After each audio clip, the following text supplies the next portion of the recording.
Stokes hard. Test ক্রিকেটটা এখনকার যুগে অনেকটাই বোরিং মনে হয়, তাহলে হয়তো আপনি 2019 সালের হেডিংলি টেস্টটাই দেখেননি। অস্ট্রেলিয়া বনাম ইংল্যান্ডের সেই টেস্ট যেন এক ইতিহাস।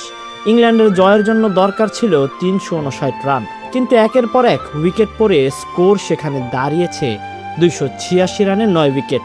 ইংল্যান্ডের আশা তখন একেবারেই শেষ। স্টেডিয়ামে থাকা প্রতিটা অস্ট্রেলিয়ান দর্শকই প্রায় উদযাপন শুরু করে দিয়েছে সে মুহূর্তে।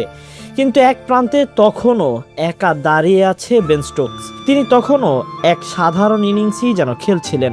সাধারণ থেকে অসাধারণ হয়ে সেই 22 গজের মাঠ যেন পরিণত হয়েছে যুদ্ধ ময়দানে।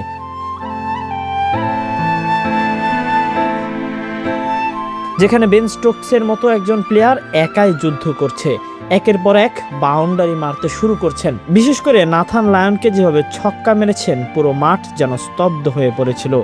শেষ উইকেটে জ্যাক লিচকে নিয়ে অবিশ্বাস্য এক পার্টনারশিপ গড়েছেন বেন স্টোকস।